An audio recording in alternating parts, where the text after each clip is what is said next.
What's going on, everybody, and welcome to another edition of the Links and Locks Best Bets podcast presented by Bet365. I'm Jason Sobel from the Action Network. He is Ben Everill from Golf Bet, and over the next little bit, we're going to play 18 holes, making 18 bets for this week's Worldwide Technology Championship at a very new golf course with a very famous course designer. We'll tell you about that in just a second. Before we move any further, just wanted to once again tell you that the Links and Locks podcast is presented by Bet365, and Bet365, they don't do ordinary.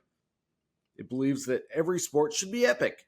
Every tournament, every game, every point, every play, from the moments that are legendary to the ones that fly under the radar. See for yourself. When you sign up today with code ACTION, ACTION, you'll get $365 in bonus bets when you bet just $1.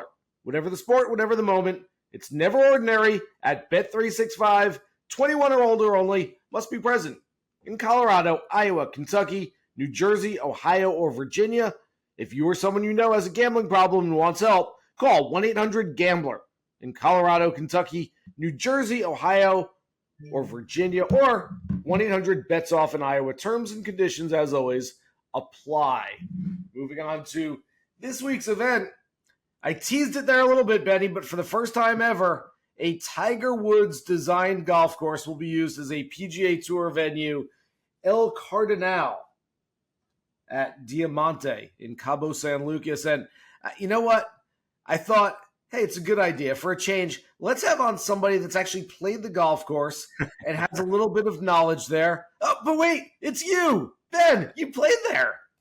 Yes, I was there in July and got a little sneak peek of El Cardonal and how it's going to play for these guys. Had a bit of a hit. It was stinking hot, you can imagine. In fact, I took my father-in-law out and he almost passed out and he was out of it for another whole day during that trip in Cabo because of that heat. But it won't be quite as hot for these guys as they go there this weekend. It still will be warm.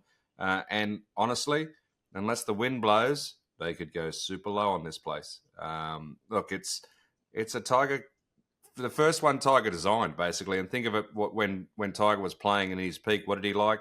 He liked room to drive the ball as far as he could, and then he liked some action on the greens, and that's pretty much what it is. It's for the big hitters should be able to sort of just pump it out there all day long.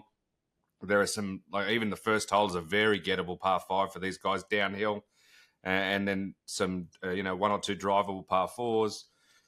You'll have some defense, I guess, in some tiers on the greens. So they have to make sure they do hit the right portion of the greens.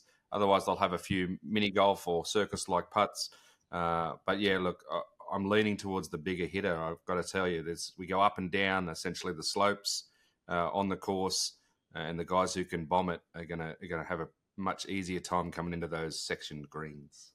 Yeah, par 72 plays just about 7,450 yards this week. Some thought that it might be a little fast and firm. And again, we are recording very early this week. I'll throw a caveat out there because you and I have some other commitments. So we're getting this thing done.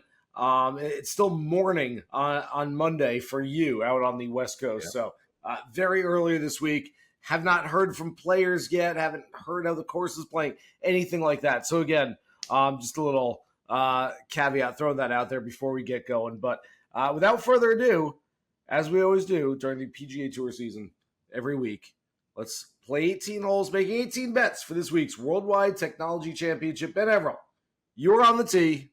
Swing away. All right, Chalky Benny's going to start up straight out of the gate here. Chalky Benny. Yeah, it's my first outright play. It's not the outright favourite, but pretty close to it. Because... and he's not at the end of the podcast, as you know, when I usually like my best pick because he hasn't played in a while. But Cameron Young, this course is actually, as I just sort of mentioned, designed for a player exactly like him. So the problem being that I haven't seen him play in a long time. He wasn't necessarily going great guns towards the end of the year either. But there's a reason he's picked this event to play because the course is Cameron Young's type of course. It's like, here you go, bomb away. Get down there, just get yourself on the green and be half decent at putting, and he should be right up on this leaderboard.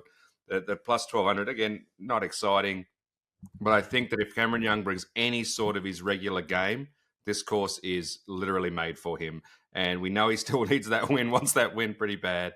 Well, here's your chance, buddy, and that's why he's going there. So I can't discount him, even though the number, it is what it is. Yeah, look, as I wrote in my preview this week, Cameron Young might be my favorite player on the board if there wasn't such a thing called odds. It's just tough to get behind a guy at 11-1, 12-1 who has had a lot of chances that hasn't won a PGA Tour event yet. But I probably, just with so many unknowns this week, my strategy is to look further down the board and find some other players that don't have such short odds. But you may just play Cameron Young and, single bullet theory and just go after one guy. And that might be the guy this week. And that would not surprise me, sort of in the same vein that Sahith Theegala got his first PGA Tour win at the Fortinet Championship just last month. It wouldn't be surprised if Cameron Young does the same thing. All right. As always, I will start off hole number 2 with my favorite long shot outright play. And again, I think this is just a good week to chase guys that you like. And yeah, I know, Ben, you think that it'll play for the longer hitters, and I tend to agree with you there. But I'm basically just looking at guys I've played during the year. They haven't won yet, but I think they're capable of winning on the PGA Tour. And so I'll start with the first guy who he's getting the Ricky Fowler treatment lately because he's on TV more when he's not playing than when he is playing. I mean, I was watching football yesterday, and there's Sam Ryder commercials on network TV. Good for Sam. I'm glad he got that last name connection for the Ryder company. He's all over the commercials. Maybe his play will help their investment a little bit in him. He is 70-1 this week on a week when I don't think there are a whole lot of numbers that really look good to me, quite frankly, because of the inferior field. 70-1 on Sam Ryder feels like a pretty nice number. Yeah, look, I guess we should have got to this first. Is philosophy, right, on how you're going to approach a week like this when you don't have course history to go by. And even we've had a week off as well. I know that, like in terms of momentum, 1 week can be a long time in golf. Like not playing for a week, no event, etc., can sort of, you can lose that vibe you've been going. So it really is a throw the tees in the air and see where they land type of week. So do you go 1 or 2 sort of bigger bets, like you said, on a favorite or near the top and just, sit back and see what happens? Or do you try to spread out and take an opportunity week like you mentioned and get these decent players at 50, 60, 70, 80-1, or even go higher, and I'll bring in some long shots later myself. That, it's a bit of a throw the dartboard, isn't it? So figure out your theory and how you're going to attack the week, and then I'd say just stick to that. We'll give you all these options, but it's definitely not necessarily, put it this way, some weeks I'm saying, hey, put 10 on every single one of my 9 picks here. You know what I mean? Like, but other weeks like this, I'm saying, like, listen to what we have, make your own thoughts, have your own analysis, etc., and then maybe just go on 1, 2, or 3 of them and sit back and watch the football and flip over late on Sunday and see if you're still in the mix. But hey, okay, if so nothing else, we're talking about that. Even if you don't have bets this week, and a lot of times, look, I've talked about it for years now that betting gives us a personal investment in the product and makes us want to watch. If you've got some skin in the game, all of a sudden you go, well, let's turn it on. There are reasons to watch this week. Tiger's design and the views of the Pacific that might get you going, might get you into it a little bit more than just betting on it. I'm not going to tell anyone don't bet, certainly, bet responsibly and find some plays that you like, and hopefully we can help you out. But this is probably one of the weeks where it's like, I'm not emptying out the account on this one. I'll put it that way. Definitely that's the case. Like, yeah, you want a little bit of skin in the game just to have some enjoyment factor. But definitely, if not a week to chase, not a week to put $1,000 million on anything. It's just enjoy yourself, like we say most times. But all right, with that being said, I'll go into. I'm going to go straight into a top 5 because you mentioned this guy, and again, not huge odds. This is like basically plus 333, I think, for a top 5. But again, Sahith Theegala, you mentioned he was able to do what he was able to do at Fortinet. Again, it sets up for him as well. He's got the confidence. I think he'll contend. He's got the long ball in him too if he needs it. I think he's somewhat playing with house money. Going to have a nice time down there in Cabo. Not great odds again, but I do expect that Theegala will contend. So I've slotted him here top 5, but what you'll see from me today is essentially everything I've got short of the absolute long shots, I think can win this tournament, right? Mm-hmm. So no matter where I've slotted them, we're talking about taking a punt or taking a stab and riding a guy you like. I'm going to let you know that everyone I've got, whether at 5, 10, 20, 40, etc., I think they're actual chances to win this thing, and you can slide them where you like. So Theegala, another guy that this course suits for me. I've slotted him in the top 5, but 10, first, whatever you want. Yeah. Theegala is a guy who, if there's one part of his game that he struggles with, it's finding the fairway. So if you're telling me there's wide landing areas off the tee, then it should suit his game pretty well this week.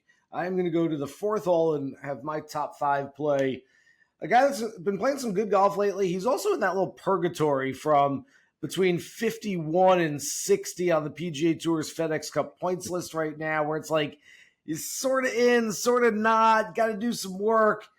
I like JJ Spaun. I like where his game's been going recently. He was 6th place in Japan a few weeks ago, and so to me, he makes sense, again, on a course where we just don't know a whole lot, and we don't understand yet exactly who it's going to play to. I'll take a guy who's gained strokes with his approach shots, with his irons, in his last 15 events. JJ Spawn's been on fire with those irons. So if it turns into, again, there's a course that Tiger designed.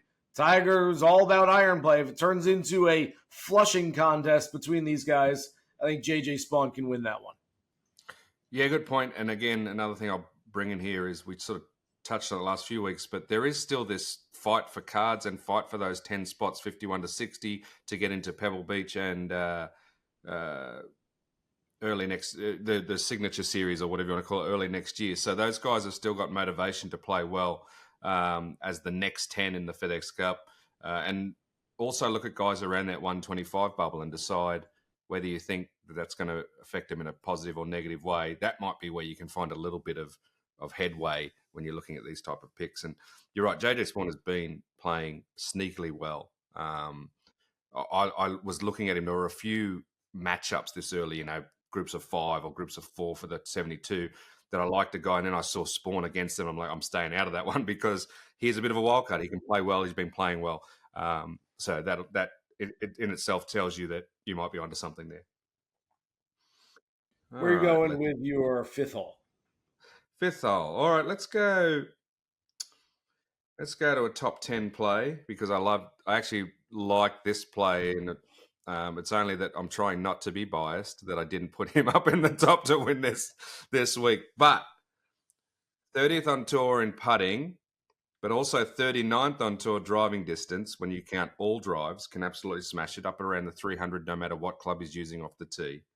But at plus 900 or so for a top 10 this week, Lucas Herbert, the Aussie man. This is a course that theoretically should suit him. Now, also, if there is wind at any stage, again, we're way early doing this. I don't know the forecast, but that is one of the defenses of this course. If the wind blows, it's going to cause a little bit of havoc, and this man can play in the wind. He won in Bermuda doing that. He's grown up in Melbourne, knows how to play in the wind. So Lucas Herbert is someone that I would look to slot anywhere along that outright top 5, top 10, even top 20. I've got him in top 10 here at reasonable odds. Lucas Herbert has the mold to play well, even if the wind blows. It's funny, Benny. Anytime there is a windswept or potentially windswept, fast, firm golf course, I look to your brethren, the Aussies, to find somebody. I don't have any Aussies on my list here for the podcast this week. I did write up in my preview at the Action Network Harrison Endicott as a very low-cost, low-owned DFS play this week. And, if you want to put it in betting terms, a top 30, top 40 type of play. But I do think there's probably some value in some of those low-end Aussies this week. Herbert's a little bit higher on the board. But, this remember, he won, was it Bermuda a couple years ago, Herbert, where the wind was blowing all over the place. So you kind of look at guys that have been there, done that. Herbert won on a tropical course in windy conditions. Joel Damon a couple years ago, tropical course, windy conditions. So you kind of look at the guys that have done it in the past and you say, you know what? Those might be the guys that you want to target for certain bets this week. As we get to the 6th hole, Ben, I'm going to go with the guy that I talked about a few weeks ago It's a short-term play, but really, this is even a long-term play as well because I am very bullish on Cameron Champ. Now, that sounds like if he hasn't figured out the mental side of the game, he's at least on the right track with it. And we know that he has all the physical talents. We know that he's got all the tools, the obvious driving distance. He mashes the ball off the tee. I will take Cameron Champ this week for a top 10. I don't know that he's going to replicate like those wins that he's had earlier in his career, where anytime he got in contention, it was sort of a mini Max Homa type thing, where he got into contention and he won. It wasn't like, I built my way up to it.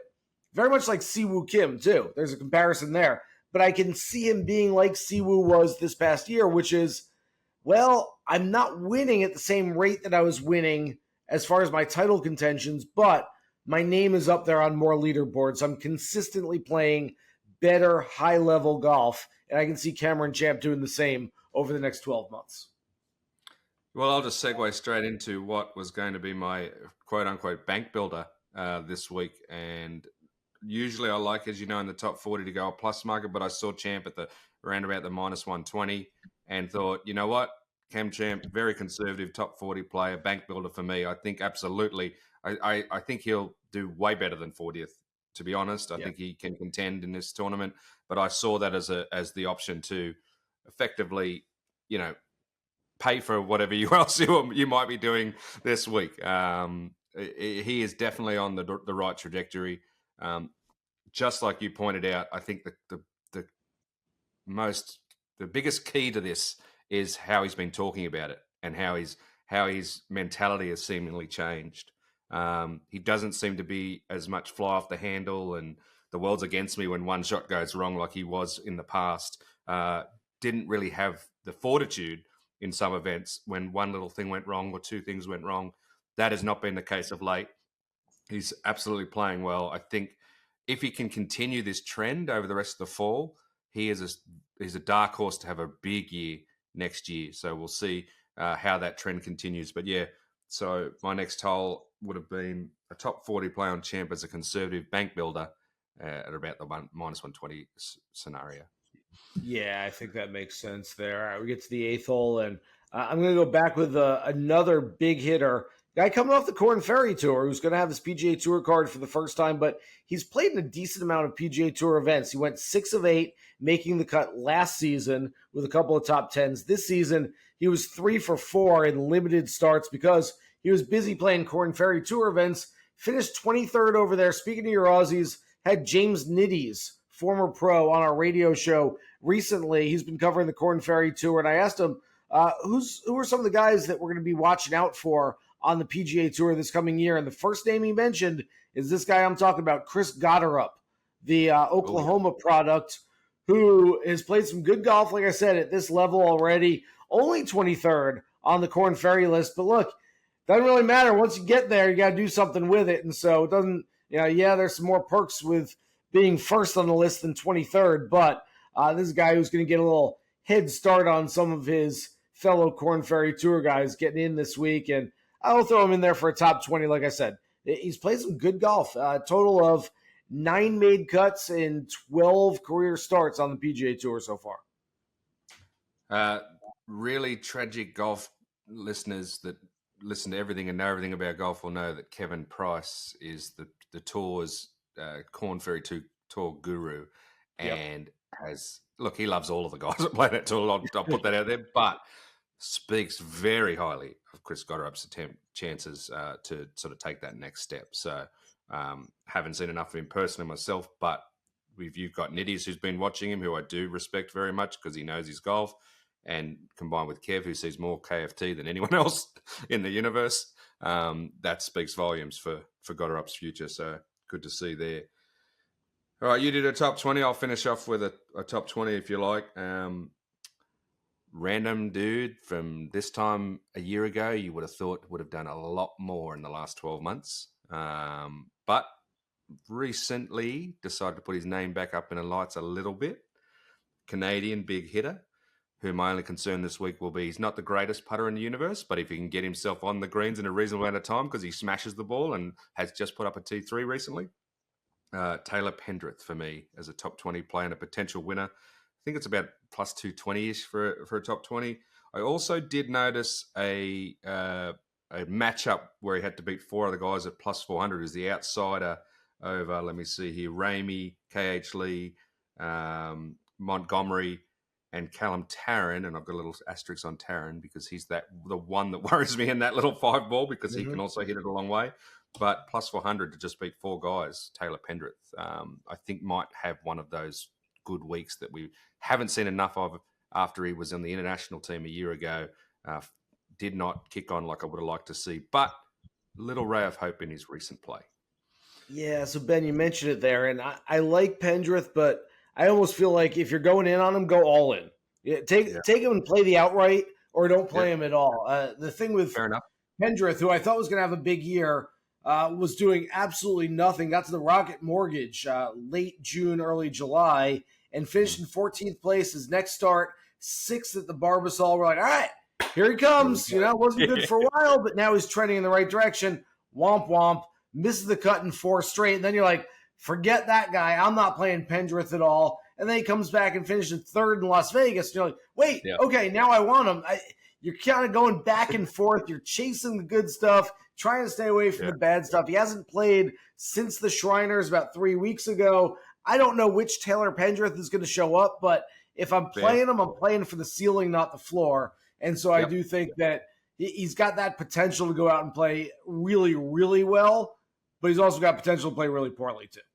He's the one that if he happens to be running T2 after the first round, I'm probably not going to be chirping about it early. I'm going to wait, whereas if my other picks are up there early, I like to send you a text, say, look at my boy, whatever, Pendrith. I might be just holding back, even if he's up there. But I'd look, as I said, you're right. It's a good point you make. Maybe if you like him, if you're Canadian, you think that maybe he has found something. Maybe he's the guy you put your $10 on the outright and just sit back and watch him. I don't know.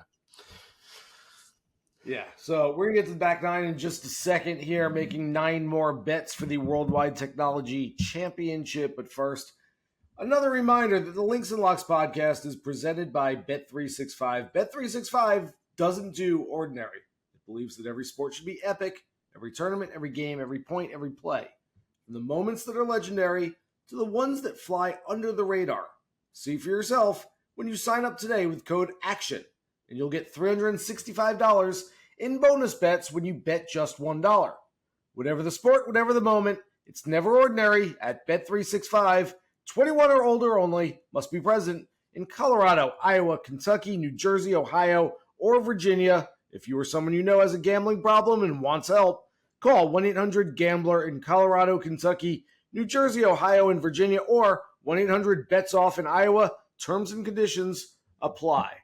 All right, we're getting to the 10th hole. As always, I like to make my first round leader play here at the 10th hole, and found something interesting. Since the beginning of the fall schedule, the Zozo's a little different because there are some big-time players. I think Colin Morikawa was your first round leader there. But the first 3 events on the schedule here in the fall, your first round leaders were Lucas Herbert, Chesson Hadley, and Beau Hossler. Fine players, all of them, but if you're going to do the Chalky Benny thing and take a guy near the top of the board for your first round leader play, I'm telling you right now, Ben, you're doing it wrong. I know what you're doing. I know you're going probably Ludvig Aberg for your first round leader play. Yeah, nodding your head at me already. No, don't do that. Go with something further down the board. I'm going to go with a guy who has the best name for a fan club on the entire PGA Tour. We're going to get T-shirts made. We had him on the radio show a couple months ago. I love it. Tribe Called Kuest for Peter. That's right, Kuest. Kuest. That's how it's pronounced. I like him for first round leader, Ben, because in 36 of his PGA Tour rounds this season, he's shot 68 or better in 14 of them. And he's broken 65 or shot 65 or better in 4 of those 36. That's a pretty good rate of return right there when you're looking for a guy that's trying to go low, another guy who's a big hitter who should thrive on this golf course. And again, I'm just not going with the favorite for a first-round leader play. How about you, Ben? All right, 11th hole. I am going exactly like you said. But here's one of the things. I know we have listeners obviously all through the US, but we do have listeners in the UK and in Australia and other places as well, where there are quote unquote betting exchanges available. And my method definitely works more in favor of the people who are involved in that sort of playing, where you can get on a player at a certain value, and then when they move down, you can offer them up and lay them off as well, right? So with that being said, yes, I actually think Ludvig Aberg is, again, tailor-made for this course. He's been obviously playing well. He's chasing a victory, but I saw like plus 850, plus 750 in some markets to win this tournament. I'm sorry, ridiculous to jump on that with 4 rounds to go at a place where what if the wind blows? What if this happens? What if that happens? It's just way too short, but you can get around 18 to 1, sometimes 20 to 1 that he can lead in the first round. I am not aware of where he will be playing, i.e. early Thursday or not. I do know, though, he is not being placed in the key featured groups. Now, you read into this what you like. Sometimes there are young players are given the shelter of not always being.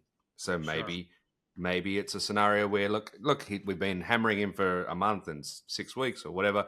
Let's not throw the cameras on him again straight away. We've got other players we'll use, etc., etc. So maybe being out of the spotlight will be helpful for him in those early rounds as well. One player, though, that is going out early, I do know, is on Thursday is Cameron Young. So that's another option if you're looking chalky and someone you don't want to get on at the 12 to 1 for the overall. Maybe Cameron Young is another one to look at for that first round lead. He could go out, start hot, but he hasn't played in a long time. So that's why he's on my list. Now, look, let's be honest.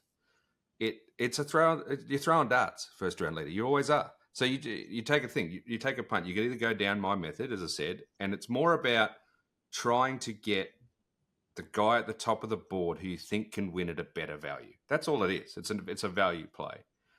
Or you can get the dartboard out. You can get the roulette wheel out, and you can have a crack at guys who you think are maybe are very talented and are going to play well, but not quite there when it comes to 4 rounds and winning.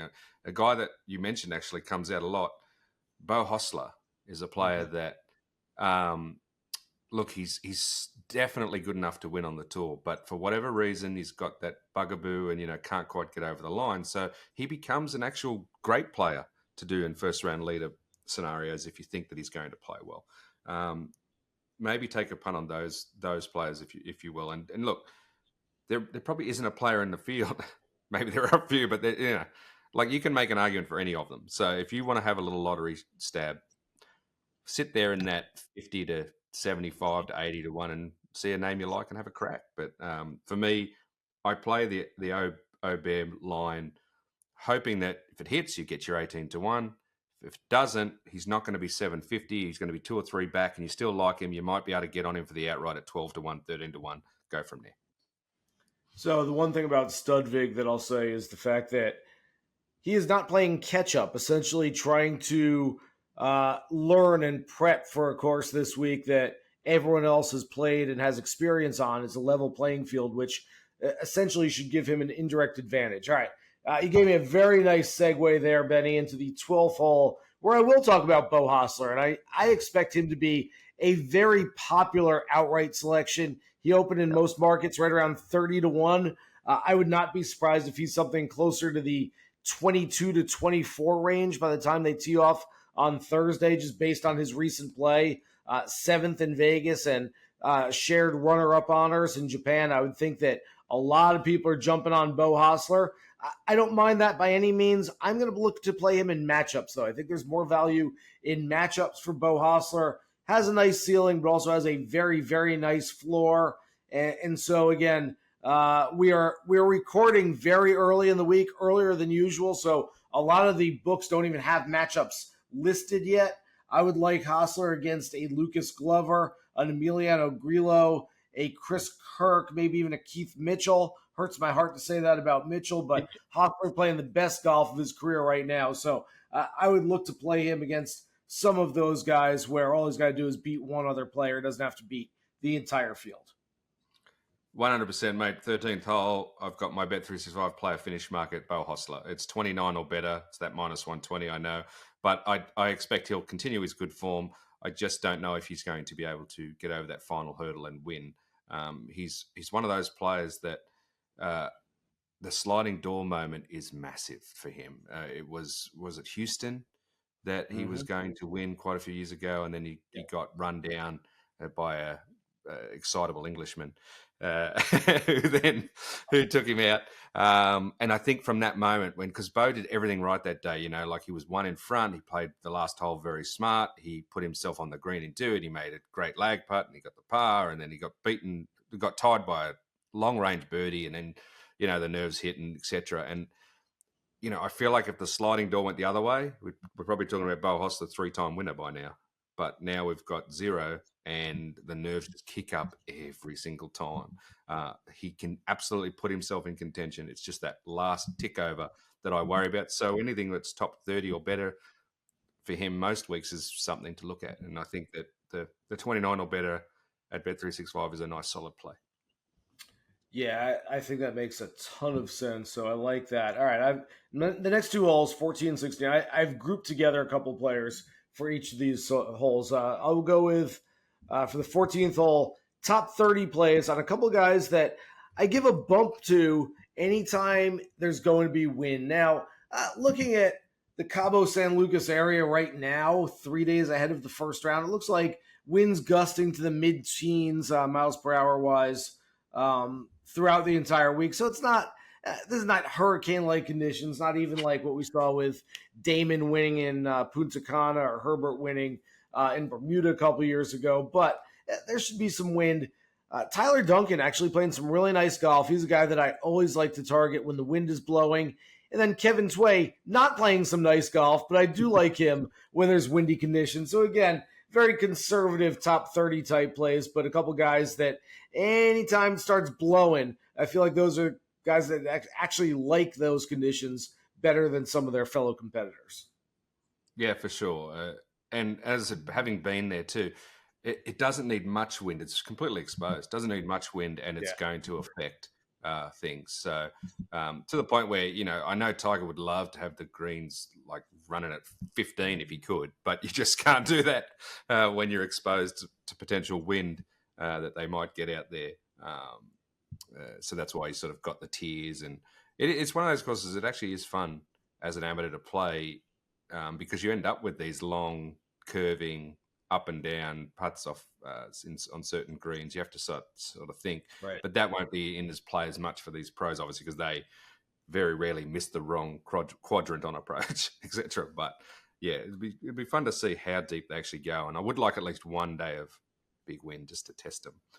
I'm going to go the 15th hole. All right, so these I feel like I've lent way too chalky. All my options up the top are all guys that aren't sort of long odds. So I'm going to give you a couple of long shots now. Now, look, do I think they can win the tournament? Very unlikely.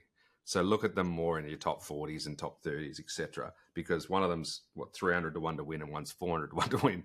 But these guys are bombers, like absolute pound the ball. So with that being said, if they decide to have a big week off the tee and just somewhat decent wedge and putting game, they might be good plays at good value for your top 40s, etc. I think you can get sort of 3 to 1 top 40.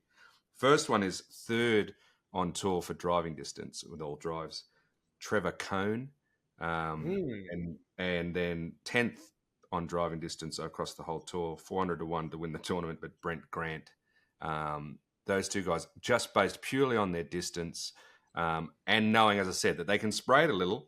And unless there's desert, right? Think of it as a desert, but it's sparse. And look, they might get unlucky and end up behind a mini cactus or something, but there's plenty of room to get lucky as well, right? So it is a flip of the coin if you go out and way out there, but there's still enough openness, including like still construction areas and whatnot as they're building another course out there, that they should theoretically be able to get away with it. So yeah, if you're looking for a plus money top 40 option, or even if you like making a parlay for make the cut or something, you want to boost it a little bit, maybe one of those guys could be the guy to look at. All right, 16th hole, I'm going to go with my top 40 plays. Look, I just grouped a pair of guys that I like in the wind. You grouped a couple of unheralded big hitters. I'm going to go back to the well and group a couple of guys that tend to play their best golf in tropical locales with inferior fields. And I know we're getting deep into this, though.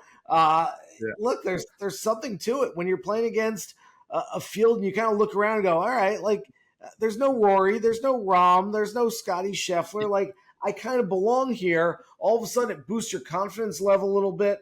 And again, playing in nicer weather, I don't know, maybe there's something to it, but I'll give you Nate Lashley, who's played some decent golf lately, and Bryce Garnett, who's not really played some decent golf lately. But again, these are guys that time and again on these types of golf courses, in these types of locations, the seaside, windblown, hot golf courses that they've played very well over the last half decade or so, maybe longer. So Lashley and Garnett both for top 40 plays based on that. All right.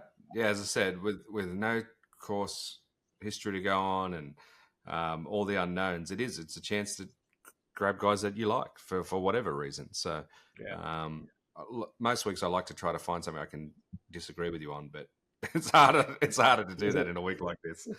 All right, we've come to the 17th hole, my number one outright pick. As I said, I do like the chalky guys at the top. We've talked about Cam Young and Theegala and even Aberg as an option. I like Lucas Herbert, as I said. But I'm going to go with this 40-1 shot because I think that, again, big hitter that has shown recently some decent form. In fact, just one recently. And I'm going to go with Luke List as your option at 40-1 this week as an outright. Again, because of I think this actually fits his mold. I think he's playing, quote unquote, with the old house money, having already won. I think he'll feel zero pressure out there and things could fall into play for Luke List at a 40-1. Again, that comes down to, I thought he would be lower. Honestly, it's one of those numbers just because he'd recently won that he might be in the 25, 22 region. So it's more of a value option as amongst all of those names that I've mentioned so far in this podcast. I thought you were taking my guy, Benny. You were like 90% of the way there. You said, well, this guy's at 40-1 or so. Yeah, that's my guy. This guy's a big hitter. I said, yeah, so's mine.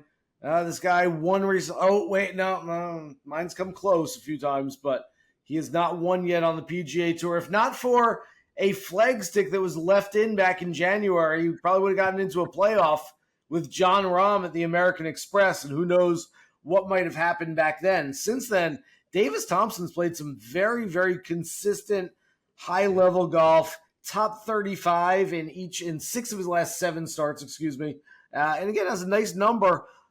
Once again, I know I've said it a few times during this podcast, but I am chasing guys who I like their games. I think there's a decent number next to their names, and I think they're capable of winning on the PGA Tour. It's not much of a strategy, but that's kind of what it boils down to this week is if you've got those things, I'm probably on you this week. Davis Thompson, again, right around the 40 to 45-1 range in most books right now. I think he makes a lot of sense. He's good enough to win on the PGA Tour, and like you have mentioned, hitting it a long way should go a long way towards climbing the leaderboard this week, and that's exactly what the 24-year-old does this week. So I think Davis Thompson makes for a really nice play. That's all we got, guys. One more reminder that you can find the Links and Locks Best Bets podcast anywhere you find your favorite podcast. Download, subscribe, rate us, and listen every single week during the entire PGA Tour season. For Ben Everill, I'm Jason Sobel. Good luck with all your bets for this week's Worldwide Technology Championship. Here's hoping you hit the green.